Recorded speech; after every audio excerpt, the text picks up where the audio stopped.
So this week we're going to be focusing on linear programming problems. These are problems of the flavor of the lifeboats and life vests problem from week 1, and also the farming strawberries and pumpkins problem from week 1. We're going to be talking about ways of solving these, including the simplex method, and then also getting into integer programming, and we'll even relate that back to the traveling salesman problem. So before we get into all that really interesting stuff, I did want to do a quick video on graphing lines from standard form. This is not necessary for you in order to succeed in this section. You all know how to graph lines.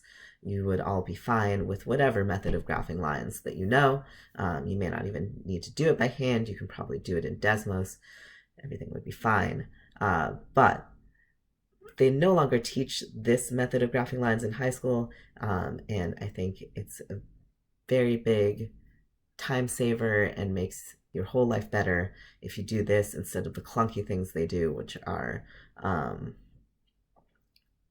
slope intercept form, and worse is point slope form, which is super hyped up these days. So the standard form of a line is ax plus by equals c. Still very easy to read off the intercepts and the slope from here. You don't need to get it into another format. So the y-intercept is simply 0 comma c over b. If you did get it into y equals mx plus b format, you would see that very easily. The great thing about this is it's symmetrical.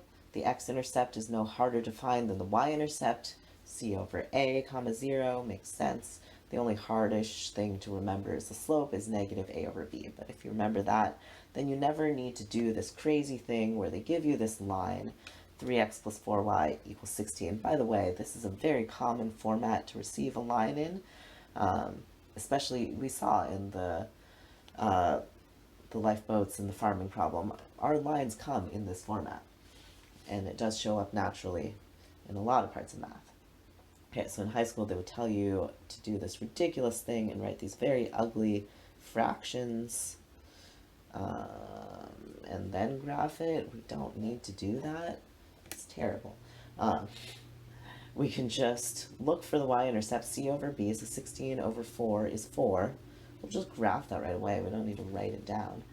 And then slope, negative a over b, so negative 3 over 4. That means for your change in y of negative 3, I'm going down 3. I go change in x of 4. And then I just graph. I could have also graphed from the x-intercept. In this case, it would be a fraction. That's not always the case, but it feels more fundamental to graph with the slope. Anyways, so we'll do that. You don't even need to make your graph this fancy on graph paper. This is very fancy for me. I usually like to do a sketch. I don't really care if it's straight. We know that the line is supposed to be straight. It is fine.